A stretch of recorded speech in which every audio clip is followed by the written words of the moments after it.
2 de setembro de 2018, uma data que entrou para a história. Nesse dia aconteceu a maior tragédia do campo da história científica e cultural brasileira, o incêndio do Museu Nacional. Se você quiser saber um pouco mais sobre essa história e o que tem sido feito desde então, fica com a gente!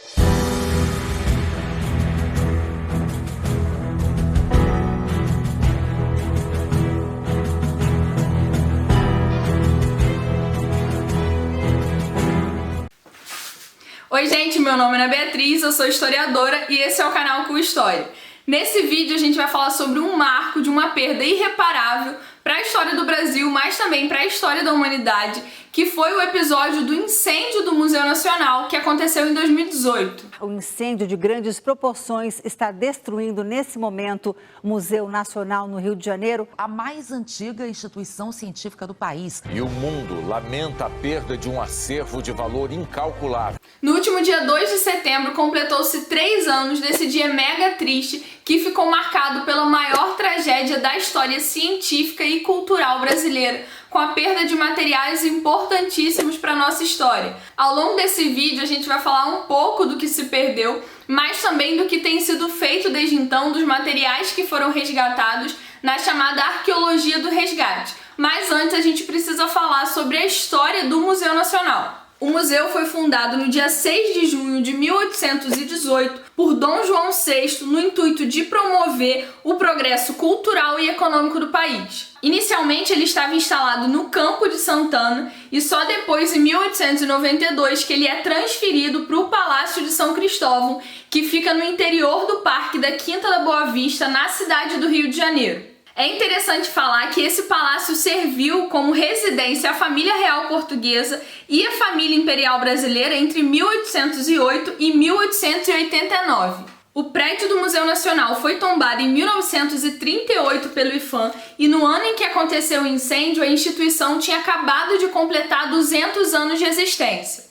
De maneira geral, o acervo desse museu era subdividido em coleções de geologia, paleontologia, botânica, zoologia, antropologia, arqueologia e etnologia. Um dos maiores museus da América, o Museu Nacional, foi o primeiro museu fundado no país.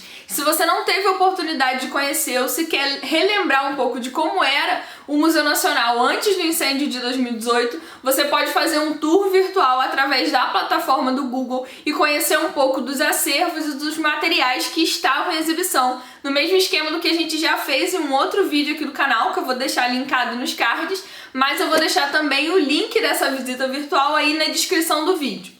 Atingindo não só os materiais em exposição, o incêndio afetou também coleções específicas de pesquisa e laboratório e a reserva técnica do local. Assumindo uma imensa proporção e difícil combate, até o mês de novembro de 2018, os bombeiros ainda eram chamados para apagar focos e princípios de incêndio.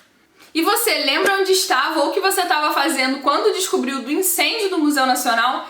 Deixe aí nos comentários o seu testemunho, porque eu me lembro exatamente onde eu estava, o que eu estava fazendo. Foi num domingo à noite, ali no início da noite. Eu lembro que quando eu descobri, eu saí correndo para contar para minha família, para o meu pai o que estava acontecendo. Então foi um episódio realmente marcante. Então deixa também nos comentários a sua experiência e o seu sentimento também naquele momento. O museu é ligado à estrutura da Universidade Federal do Rio de Janeiro, UFRJ, e atualmente eles estão num processo de reconstrução e recomposição com uma abertura prevista para o ano de 2027. O total de recursos estimados aí para essa reconstrução é de 380 milhões aproximadamente e atualmente ele já tem 65% desse recurso alcançado. Com a coordenação imediata da Unesco e com o aporte de especialistas e instituições como o Conselho Internacional de Museus e o Instituto de Arquitetos do Brasil, foi realizada uma licitação para desenvolvimento do projeto de restauração e reconstrução do palácio.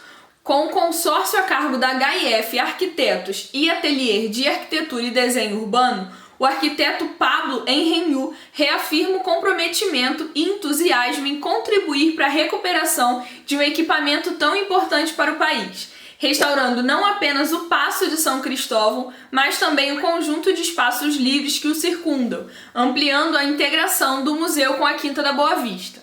A instituição tem divulgado o projeto Museu Nacional Vive, que lembra que o palácio pegou fogo, mas que o Museu Nacional ainda vive nos muitos objetos que ainda existem, nos muitos que foram resgatados após o incêndio e nas pesquisas e nos pesquisadores do Museu Nacional. Outro destaque vai para a campanha Recompõe, que foi lançada nessa semana em que se completou 3 anos do incêndio do Museu Nacional, onde declaram um compromisso com a recomposição das coleções do Museu Nacional e solicitam a colaboração nacional e internacional.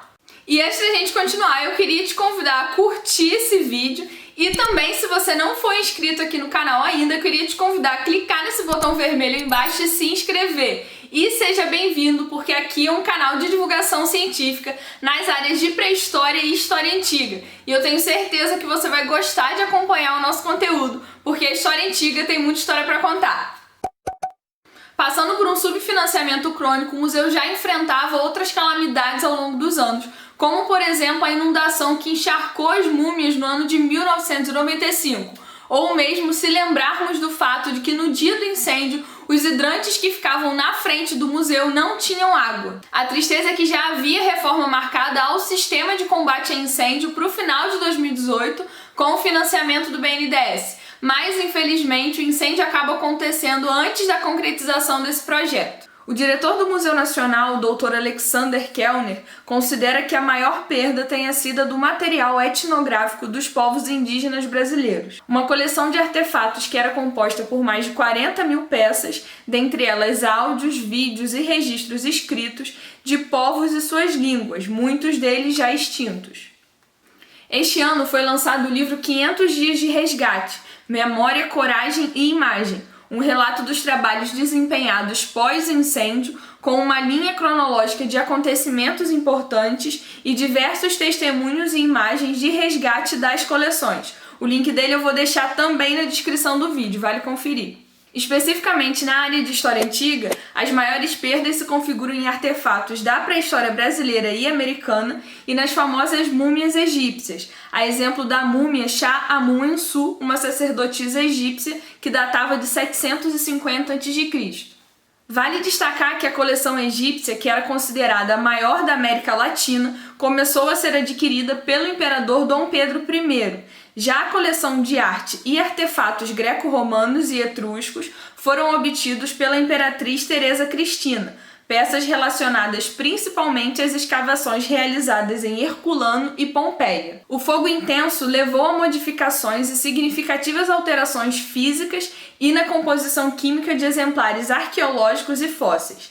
Ainda assim, sobre os destaques do resgate, lembramos de diversas cerâmicas brasileiras, lucernas romanas, os chabites de 1380 a.C., que perderam sua coloração azul, fragmentos dos afrescos de Pompeia com temas marítimos, que datavam do século I d.C., que também sofreram alteração de coloração, e o emblemático esqueleto de Luzia, o mais antigo fóssil humano das Américas encontrado fragmentado. Após o incêndio, deu-se início ao trabalho de investigação e resgate de possíveis materiais que teriam sobrevivido à destruição, o que foi chamado Arqueologia do Resgate. Juntamente com a empresa contratada para retirar os escombros, uma equipe de aproximadamente 60 servidores do museu foi responsável por vasculhar manualmente toda a área do museu. Sob o olhar cuidadoso dos curadores, foi feita a minuciosa identificação do que era material para resgate e do que eram apenas os entulhos produzidos pelo incêndio e desabar dos andares do prédio, distinguindo entre cacos de telhas e vestígios de cerâmicas e vasos. Antes da pandemia, até o início de 2020, praticamente todas as salas do museu já tinham sido revisadas. Acredita que esse seja possivelmente o maior resgate de acervos do mundo, pela dimensão, afinal o incêndio tomou todo o palácio, pela diversidade dos acervos e complexidade dos diversos materiais que vão desde livros e documentos a vestígios em rocha e cerâmica. Sobre esse processo, vale destacar que logo no início de 2019, em fevereiro, durante alguns meses, ficou em exibição a exposição Arqueologia do Resgate no Centro Cultural Banco do Brasil, no Rio de Janeiro, CCBB, onde foi feita a primeira apresentação pública das peças que estavam sendo resgatadas no Museu Nacional. Na época foram exibidas 180 peças aproximadamente e delas 103 foram diretamente ali resgatadas do incêndio. As causas que geraram essa trágica noite não são problemas pontuais. Na verdade, é um problema que tem mostrado o descaso do Estado brasileiro com o ambiente de pesquisa e divulgação científica e cultural. Esse descaso não é de agora e vale lembrar que essa também não foi a primeira vez que aconteceu algo desse tipo. A gente pode lembrar, por exemplo, do incêndio no Museu da Língua Portuguesa em 2015 e também dos incidentes recentes aí de incêndio na Cinemateca em São Paulo, como por exemplo o que aconteceu agora em julho desse ano. Esses são episódios que têm nos feito perder parte da nossa história e geralmente são tragédias anunciadas, onde os pesquisadores e as instituições já vinham há um tempo avisando e falando da preocupação com os acervos e dos espaços. E aí eu já tô com uma blusa aqui que é da Doppel, que fala exatamente sobre isso aí, que todo filme de desastre começa com os cientistas sendo ignorados. Nesse sentido, nosso dever enquanto sociedade é valorizar esses espaços, investir, participar desses projetos e também cobrar ações de investimento por parte do governo. Eu espero que você tenha gostado desse vídeo, deixe aí nos comentários a sua opinião, vamos conversar um pouco sobre esse assunto e até o próximo vídeo aqui do canal. Tchau, tchau!